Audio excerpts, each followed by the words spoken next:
Let's start with the question. As someone who has pulled for 10 years, do you know what the most effective method is to help stop pulling hair? It's hard to say what the most effective method is because different people will respond to different treatments differently. So currently, we roughly have two types of treatments for hair pulling. We have pharmacological treatments, meaning medication, and we have psychotherapy. There's not a whole lot of research, unfortunately, but the research that we have indicates strongly that whereas medication works, psychotherapy is more effective. So if we choose between medication and psychotherapy, I would then recommend psychotherapy instead of medication.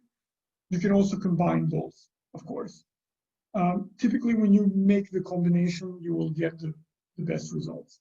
When it comes to psychotherapy, not all treatment modalities appear to be effective, but also, to be fair, not every treatment modality has also been tested. For example, very frequently people ask me about hypnotherapy.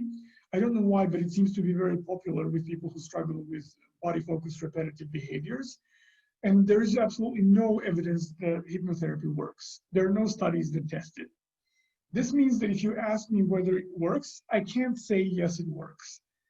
Have I seen that it's helped certain people? Yes, but I've also seen many people that it didn't help. So in that case, it's something you have to try and verify. There are several treatments that we know that work, so that we have empirical studies that show that they work. Habit reversal training is one of them. It was the first treatment that was ever empirically verified to work for hair pulling. So that's one. There's also acceptance and commitment therapy. There's also standard cognitive behavioral therapy. They were also all tested, and we know from studies that they work. These are not big studies, and there's not a whole lot of these studies, but something is better than nothing. So they do work. If you ask me what type of treatment I would recommend, my personal recommendation would always go towards acceptance and commitment therapy, or even psychodynamic therapies. The reason for this is because habit reversal training is quite effective. It is, in fact, the first half of TrichStop.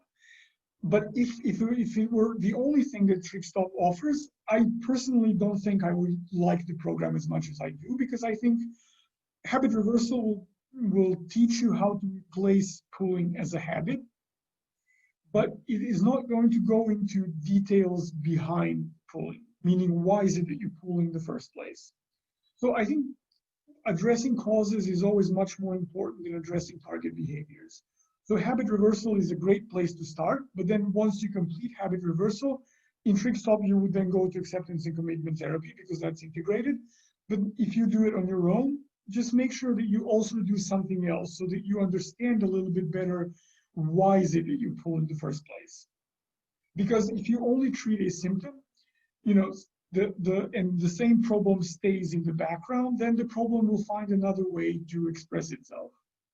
So I would say habit reversal training as a starting point, and then find something else that would be supplemental and that would work for you. It doesn't have to be ACT, it can be anything from psychoanalysis to body psychotherapy, whatever attracts you, basically.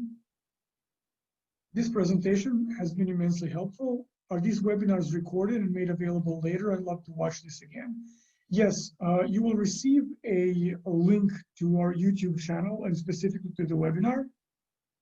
They're typically split in two parts. So you get the theoretical part first and then the Q&A separately. And all the webinars are uploaded to the channel. So once you receive the link, you can check the channel and you have all our webinars. We've had these since April, so at this point, there's a decent number of them. And I'm glad that you found it useful. Does Trich fall under OCD? No. It shares certain features with OCD, obviously. And in the webinar where I talked about scientific research, as if you remember, if any of you attended, there is some overlap in the sort of neurobiology of both conditions, but they are classified as separate conditions. So we can say that maybe it's on the OCD spectrum, but it is a separate entity. And there's also very frequent, speaking of which, there's also very frequent comorbidity. So it's very likely that if you have OCD, you might also have Trich and vice versa. I think, and don't hold me to it, I'm horrible when it comes to remembering numbers. I believe that about 30% of people who have trichotillomania also have OCD. It's quite a frequent comorbidity. It's the second most frequent. The most frequent co-occurring condition with hair pulling is usually skin picking. I pull when I'm bored at school, but I can't quit school. What would be a good way for me to tell my teachers to help me stop if they see my hand by my eyelashes? So if you pull in school, I'm not sure that I would, I think it's okay if you trust your teachers and if you want their help. I think it's okay, you can tell them that you struggle with this problem and that if they see you do that, they can do something to signal that you're doing it. It can be a gesture, or they can ask you a question, or something that's rather subtle. The reason why I said that you may not want to deal with this in the classroom is because many times I've seen adolescents shamed and even bullied because of problems such as hair pulling or skin picking. So depending on who you go to school with, you may want to think how you want to present the problem to your friends in school as well. So if you and your teacher can have a clear way of messaging so that you're not being kind of called out, something that's gentle, then that would be a very good thing. So the only thing you need to do is talk to your teacher. But what I would propose instead is perhaps that you find competing responses that you can use in class. By competing response, I mean something that you can do or an object that you can play with so that you don't pull your eyelashes. So something like that can be a worry stone, a spinner ring, I don't know, wire scrunchie, or because those are all the things that you can use without anyone really paying attention to that. Or you can even use a fidget spinner. And if your teachers have a problem with that, then you can maybe explain why is it that you use it. But if you use a spinner ring or whatever type of fidget you like, then you're taking a responsibility and you're doing something for yourself. That's much better. Because pulling in school is not a pulling trance, most likely. It's probably what we call mindless or automatic pulling that you're not aware of. And there's also another way that you can deal with that type of pulling, and that's to purchase something that's called a habit-aware bracelet. And it will vibrate every time you start pulling. So that will alert you to find something else to keep your hands busy. I'm 35 years old. I've pulled my brows and lashes since I was 12. Is there any hope for me? Yes. Pulling, so there are roughly 2 clusters of clients who pull. There's no difference in the experience of pulling, but treatment-wise, there is a difference. When you're very, very young, it's a difficult habit to get rid of, but it's possible to do that. So habit reversal is very useful. But when pulling starts in puberty, like around the age of 12, 13, 14, let's say up to the age of 16, typically habit reversal training alone doesn't do it. So you might benefit from combining habit reversal with some other type of treatment. I think TrichStop combines the two, so that's something that you can consider. If that's too expensive for you, then you can consider maybe doing habit reversal training, which I will explain next time, the basics of it anyway. And then you can also supplement that with something that will cultivate a healthier relationship to yourself. Something like mindfulness or, well, maybe even offline therapy, that would also be good. But since you started pulling when you were 12, I would definitely recommend something that's also insight oriented, not just habit reversal, but for sure, you can cope with pulling very successfully. There's no reason not to. So in terms of what will cover your treatment for pulling, this is a very complicated issue that I don't have a generalized answer to. You have to, if you're asking me about TrichStop specifically, you have to ask your health insurance provider whether or not they would pay for the program. There are some health insurance providers that will refund you for the program. So basically monthly, our payment team will issue an invoice and then your insurance provider provides you with a refund. But since I don't deal with payments, I'm a therapist, so I don't exactly know, I don't don't know exactly which companies will do that and which won't. And I doubt that our customer support can tell you specifically. You can ask. There's an email here, support@trichstop.com, and you can ask any of these technical questions. But likely they will refer you to your insurance provider, and then they will tell you whether or not they will cover for it. The program costs, I think, around $198 American dollars per month. So it's not a terribly expensive program. If you live in a city like New York or Miami, or, I mean, I don't know about New York, but I can guarantee for Miami, you have therapists that charge more than $198 per 1 hour. So it is an affordable program.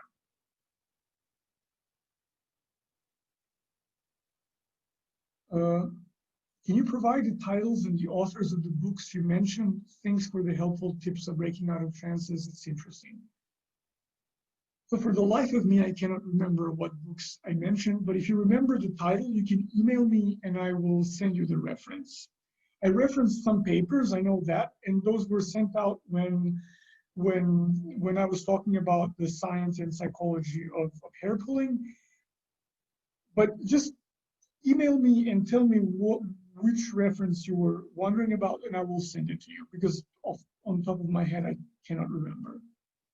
Can I complete the program in less than 8 weeks? I've already had therapy, and I'm pretty mindful as a person. So I'm sure you are very mindful as a person, but the answer is no. The program is structured to last at least 8 weeks, so you can stay longer, but you cannot complete it faster than this. This actually, I've never had this question, I think, on one of the webinars, but frequently it happens that people will register for the program and then they will say things like, yes, I'm very mindful, or I know myself very well, or I'm a very fast learner. Psychotherapy is not about how smart you are. And I'm sure that you are, so there's no question there.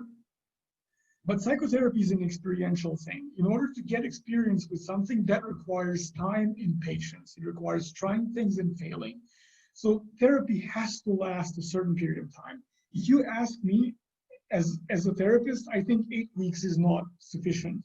I mean, people experience improvement, there's no doubt there, but I think most people, to really deal with pulling and understand pulling, need time. When you've struggled with something for 10 years, it's highly unrealistic that no matter how intelligent you are, you would deal with it in, I don't know, a month.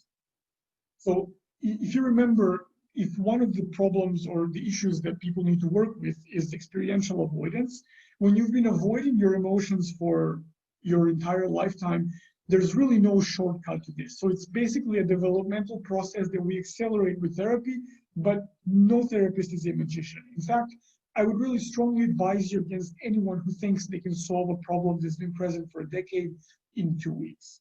That just doesn't happen unless we're talking about surgery. So you can complete the program in 8 weeks and you will be armed with all the tools that you need, but it's not possible to accelerate the program. Simply doesn't work. And certainly I don't take the risk of giving people something that won't work, and I don't think any other therapist at Trichstop will either. What type of medications work for this? So there are several groups of medication that work, but those that most physicians would prescribe are most likely antidepressants from SSRIs or newer types of antidepressants. Another type of medication, but it's more of a supplement that works, is NAC. But when I say work, I really use that term loosely because the studies, even for medications that I've seen, are very small, and most of them haven't been replicated awfully many times. So when you do these studies, you have very careful sample selection. So the results that you get, you can't really take for granted because most people are not perfect specimens. So you have SSRIs, but you would have to have your physician prescribe them for you. Any psychiatrist should be able to prescribe medication for this. NAC is an over-the-counter supplement, and there have been studies that show that after about 3 months of use in high dosages up to 2,400 milligrams per day, that it works and that it helps reduce pooling for about 50%. These are the studies that I've read, but in the practice and working with clients, it doesn't work for everyone. And why it works for some people and not for others, I honestly don't know. I mean, there's no scientific explanation that I've read, and I haven't been able to formulate a theory. I get easily embarrassed, so I want to find a way for my teachers to maybe signal me to stop pulling. But like I said, so I'm not sure if it's the same person or not. I think it's okay if you trust your teachers, and if you think that they have you that they will do that in a way that's discreet and comfortable for you.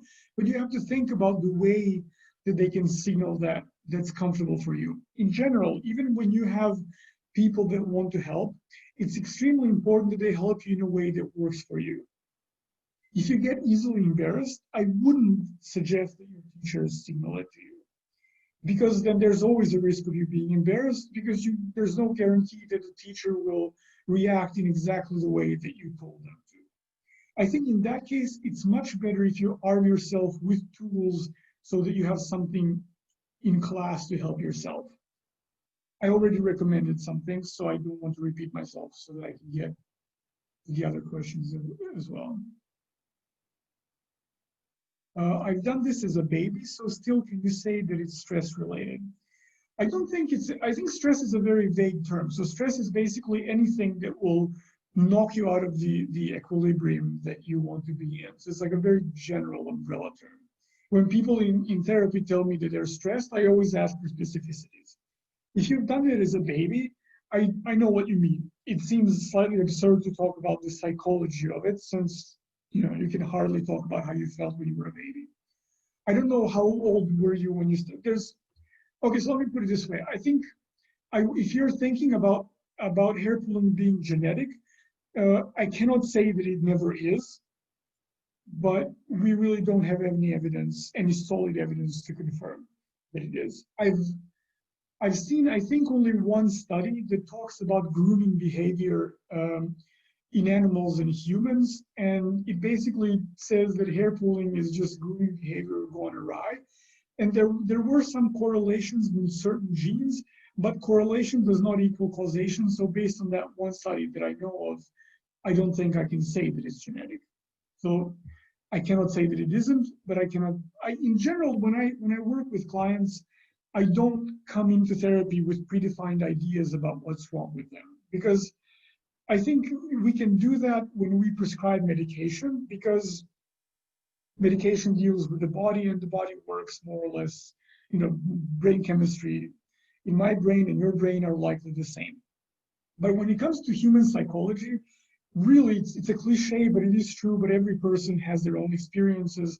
And I don't assume that I know what their experiences are. So I listen or read, as the case may be in Trichotillomania, and then I work with them to figure it out. I don't really impose my ideas on them. I can ask a question, but if someone says no, then that's it. Even here, when I talk about experiential avoidance, if you've noticed, experiential avoidance is a term that talks about the form of behavior, but not the content of the behavior. The same goes for constriction versus dilation. They tell you about the overall mechanism, but not the content or how the mechanism evolved, because this is really different for every person. If the trigger is itching on the scalp, how to control it without actually having any real medical condition on the scalp. So if you actually don't have any medical conditions, then I guess the anti-itch creams and shampoos and things might not help, although certainly you can and should try them. I mean, every CVS or Walgreens has something to help you with that. But sometimes if itching is not physical, so if it's not a dermatological condition of some sort, it can be a manifestation of anxiety. Sometimes people, when they're anxious, they will feel itch all over their bodies or specifically located in one place. So in that case, I would investigate whether or not it may be anxiety. And if it is anxiety, then I would work on anxiety. So always address the cause, not the symptom itself. I have pulled for 15 years and have always wondered why some people pull and others don't. And what started the initial pull? Why do we all look for rough hairs as if it's something we were told to do? Yes, a lot of people look for rough hairs, but not all of them do. So some people will look for different things, but I agree, rough hairs are probably the most common thing. This sort of leans into what I just said about every person having different experiences. I think when it comes to our mental health and who we are as people, there are so many layers that have to intertwine so that we would get who we are. There's obviously always a biological basis. That's true of every behavior that we have. There's nothing that we do that doesn't somehow affect our brain in one way or another. Like if I move my hand like this, there was something in their biology. So there's this basic level. Then there's also the level of what happened to you. How did, and even more importantly, how you made sense of what was happening to you. Then there's also the layer of what was the family like that you grew up in. And then there's also a wider layer of the culture that we grew up in. So all these things kind of come together in one person in a very specific way, and they determine, let's say, the kinds of people we are, but also the kinds of symptoms that we will have. So I can tell you like a general narrative around pooling, but it's very general because I can't possibly speak for everyone. But usually people will say that they did it once, maybe because they saw someone in their family do it, or maybe because a friend did it, or maybe accidentally they did it when they were brushing their hair. And usually what happens is that somehow their attention will be drawn to the act of pulling, whether because it's painful or because they've seen. So I've had at least a dozen of clients, specifically female clients, if I recall, who saw their mothers pull their hairs, and or in some cases their mothers would pull their hair. And then there's always this aspect about your relationship with your mother that influences pulling. Sometimes people will pull their hair and then immediately experience that relief and calm that we talked about. And that is enough to go there. Whereas other people accidentally will have other experiences and will find other ways to get that calm and relief.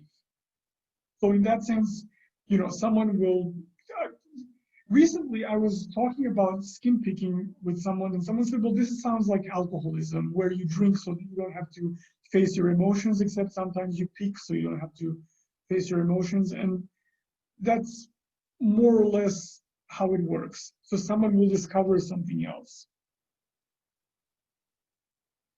If you remember, if you go back to what Kelly was saying, the basic mechanism is constriction. So you kind of reduce your world to that.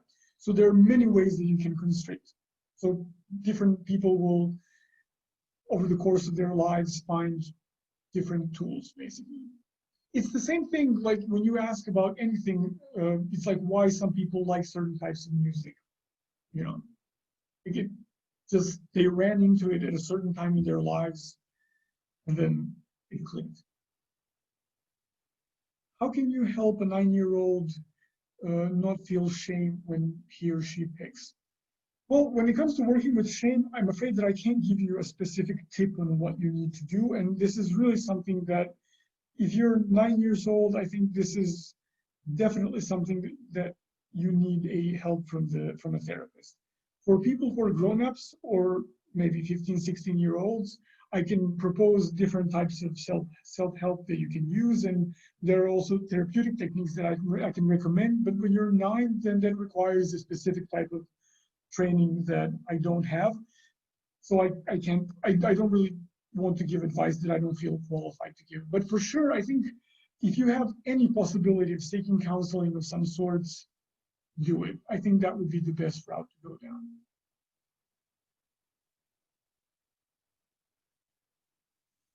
This has been the first time I heard anyone talk about the problem that keeps me staying awake too late at nights, most nights.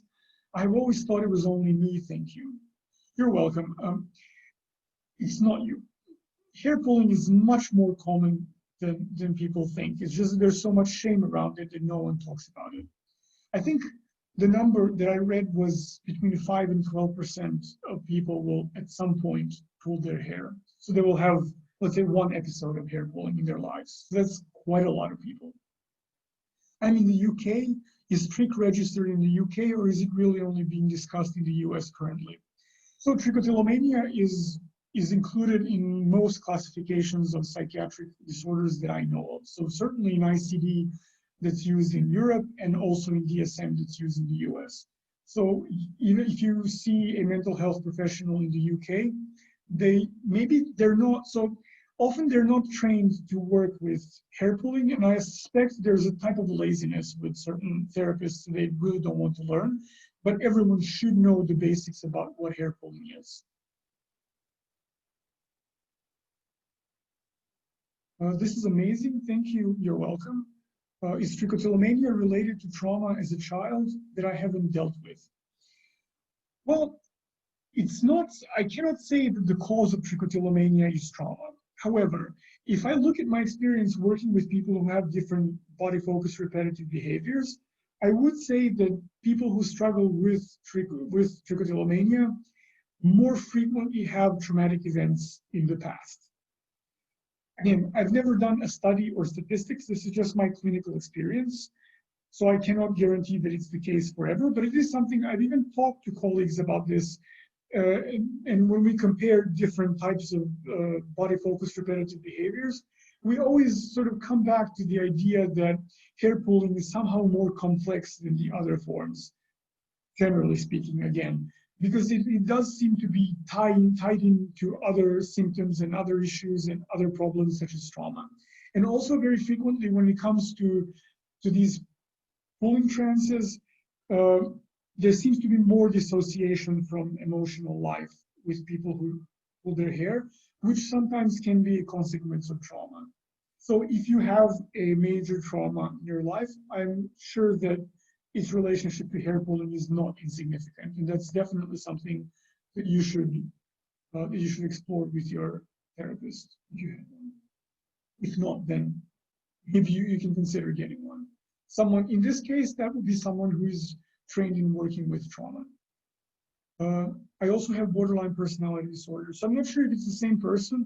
If it is, then yes, this is also a frequent co-occurring condition.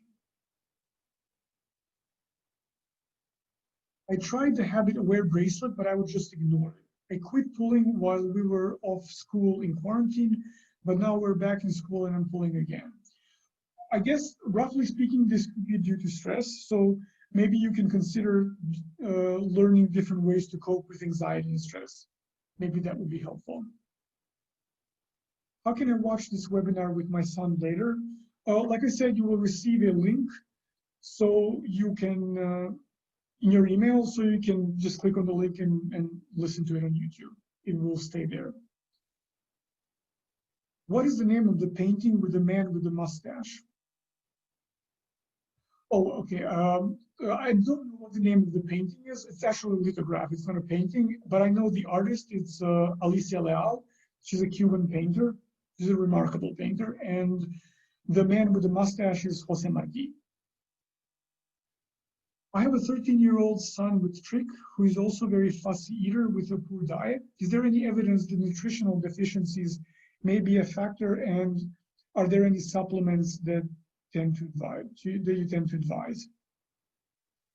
So this is a complicated question. So there is a disorder in psychiatry that's related to eating things that are not generally edible, and that is sometimes associated with vitamin deficiencies. So maybe a basic thing that you can do for your son is find a multivitamin and then try to supplement his diet with that. So that would be one thing. But another thing to consider is that some types of food, like sugar, for example, might sort of activate pulling. I'm saying this, and I feel slightly uncomfortable saying it because I have not seen any studies, but recently, in the past few months, in TrichStop, we've had several clients who have talked to me about this and said that once they modified their diets, that somehow that affected their pulling as well. I suspect that the mechanism by which it works is indirect rather than direct, because we now know that the way that our that the flora in our guts affects our mood to a certain extent. So I guess by proxy, if you modify your food and that affects your anxiety levels, that can also decrease pulling. Since your son is 13, he might be too young for the TrichStop program, but maybe you can find a local child psychologist or a psychiatrist who can help him.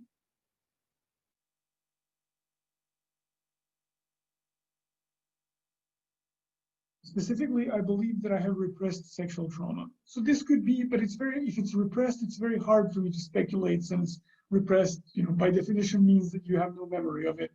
But like I said, I have seen the connection between trauma and pulling, so that is something to consider. And also because now I recognize the name. You're the same person who wrote that you also have diagnosed BDP, borderline personality disorder.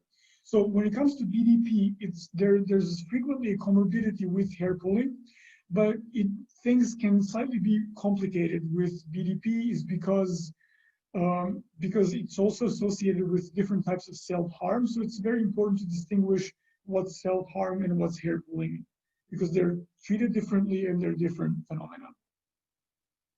Where can I find the habit-aware bracelet? I suggest, I don't know the website name, so there are several of these bracelets, but if you just type habit-aware in Google, I'm sure the website will come up. One bracelet, I'm sure, is called habit-aware, and the second one is called keen-aware, if I'm not mistaken. They're not terribly expensive, if I remember. Just type it in Google, it will be the first thing that pops up. Do you know why I was able to quit pulling for 6 months? Well, since I don't really know how your pulling started, then I don't think I can say. But I think the fact that you stopped pulling for 6 months, that is a very important thing to analyze so that you can learn about pulling a little more. That can mean that certain stressors that were present before, or certain triggers, were absent, or that someone or something else was present in your life so that you were more stable and stronger, so that you sort of didn't feel the urge, or were more likely to kind of resist it. So this is something useful to investigate alleviating and aggravating factors, basically. Thank you. I love that you include the art. Oh, I'm glad that you do, because a few webinars ago, someone told me I have horrible taste in art because none of it are landscapes. So I'm glad someone likes my art. Well, I wish it was mine. In your experience, what is the rough amount of people who experience trick along with other body repetitive behaviors like nail biting or skin picking? I don't know by heart. Like I said, I'm horrible with numbers, so I can't tell you for BFRBs in total, but hair pulling 5 to 12%, and I think for skin picking, which I think in that study included nail biting as well, it was even up to 20%. But just keep in mind that this is the prevalence in general population. So that means how many people have picked their skin or pulled their hair in one period of their lives. That means that they could have had one, let's say, transitory episode and nothing else, or just did it once or twice when they were particularly stressed.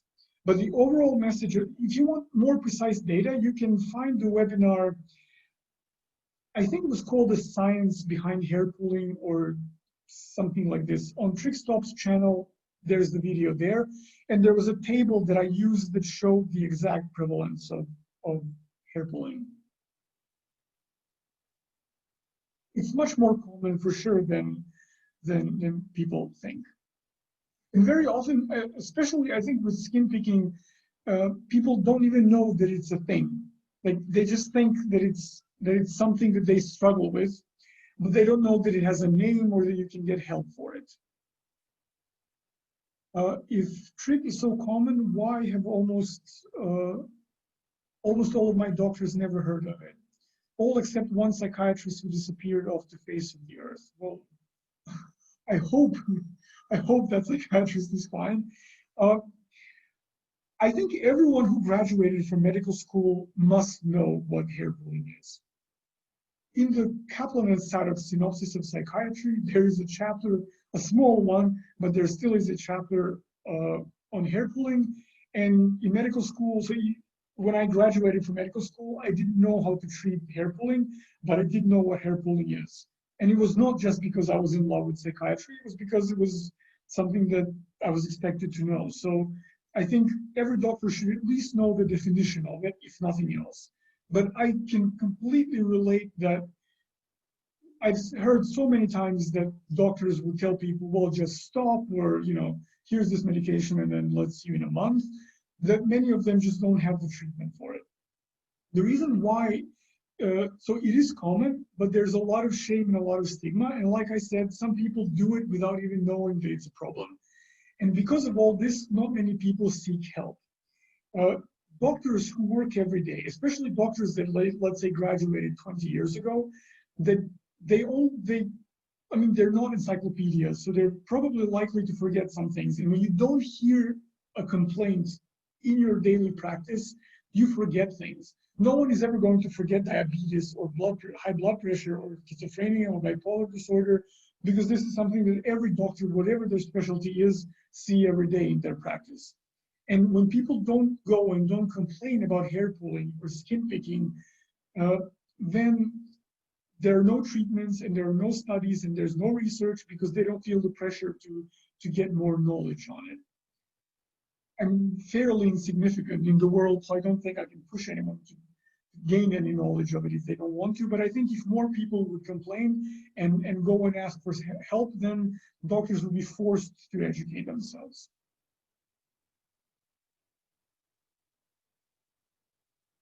Oh, the team bracelet is by habit aware, FYI. Yeah, there you go.